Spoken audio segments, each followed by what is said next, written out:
네, 오늘은 그 만성 폐쇄성 폐질환, COPD라고 하죠.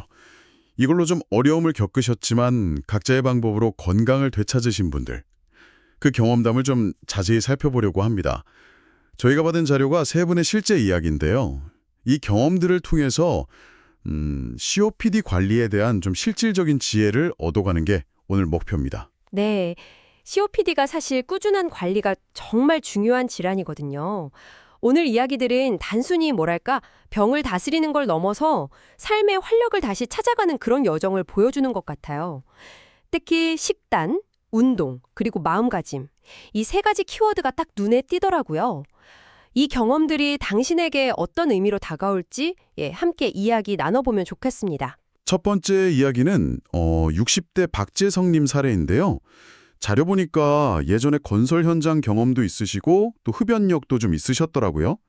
근데 약물 치료로는 좀 큰 효과를 못 보셨다고 나와 있네요. 네, 그렇죠.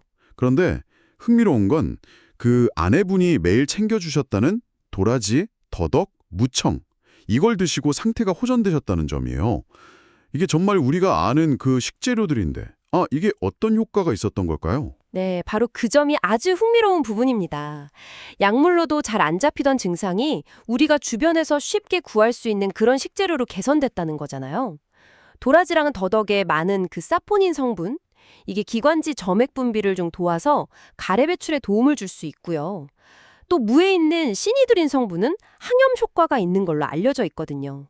그렇군요. 박재성 님이 이걸 매일 정말 꾸준히 드시고 3개월 만에 호흡도 편해지고 가래도 줄었다고 하셨는데 아마 이런 성분들이 복합적으로 작용하지 않았을까 싶어요. 여기서 진짜 중요한 건 꾸준함이었던 것 같습니다. 정말로요. 와, 정말 꾸준함의 힘이 느껴지네요. 지금은 가벼운 등산도 가능하실 정도라니 정말 대단합니다. 식단 말고 다른 방법도 있었죠? 자료 보면 70대 김영희님은 운동, 특히 호흡 운동이랑 걷기에 집중하셨다고 나오는데 이건 또 어떻게 효과가 있었을까요? 처음엔 10분 걷기도 힘드셨다고 하던데요? 김영희님 사례는 운동을 통해서 정말 극적으로 변화하신 걸 보여주죠.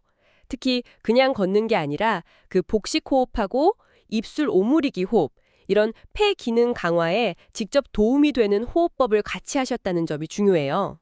호흡법을 병행하셨군요. 네. 복식 호흡은 폐활량 자체를 늘려주고 입술 오므리기 호흡은 숨을 내쉴 때 기도가 확 좁아지는 걸 막아주거든요. 그래서 호흡 효율을 높여주는 거죠. 오, 10분 걷기도 힘들어 하시던 분이 6개월 만에 30분 빠른 걷기가 가능해졌다는 건 단순히 뭐랄까 신체 능력 향상 이걸 넘어서요. 나도 할 수 있다는 자신감 회복, 그러니까 심리적인 변화까지 같이 온 거죠. 그렇군요. 단순히 몸만 좋아진 게 아니라 마음까지 같이 건강해지신 거네요. 실제로 다시 사회 활동도 시작하시고 경로당의 활력소가 되셨다고 하니 정말 인상 깊습니다. 정말 몸과 마음은 연결되어 있다는 걸 다시 한번 생각하게 되네요. 맞습니다. 신체 활동이 정신 건강에 주는 긍정적인 영향, 이게 생각보다 굉장히 크죠. 그런 점에서 마지막 이정숙님 이야기도 좀 주목해 볼 만합니다. 네, 50대 이정숙님. 이분은 질병에 대한 두려움이 좀 크셨다고 해요. 그런데 손녀가 할머니 아프면 나도 슬퍼 이렇게 말한 거에 마음을 다잡으셨다는 부분.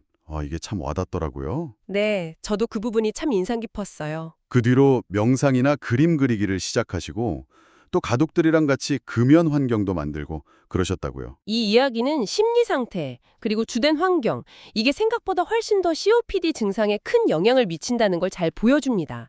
스트레스라는 게 그 자체로 호흡곤란을 유발하거나 악화시킬 수 있거든요.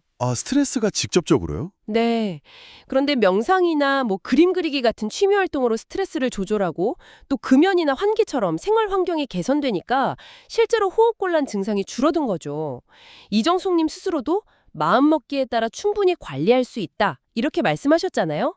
이게 정말 심리적인 요인, 환경적인 요인을 우리가 얼마나 중요하게 다뤄야 하는지 생각해보게 하는 지점입니다. 네, 오늘 이렇게 세 분의 이야기를 쭉 들어보니까 식단, 운동, 그리고 마음가짐과 환경 개선, 이런 각기 다른 접근법들이 COPD 관리에 정말 실질적인 도움을 줄 수 있다는 걸 확인했습니다.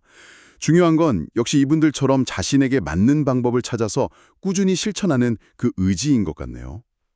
자, 그렇다면 이 모든 것이 당신에게는 어떤 의미일까요? 그렇죠. 이 이야기들은 뭐 COPD라는 특정 질환에 국한되지 않고 만성적인 건강 문제로 힘들어하시는 많은 분들에게 중요한 메시지를 던진다고 생각합니다. 여기서 한 걸음 더 나아가서 이런 질문을 던져볼 수도 있을 것 같아요.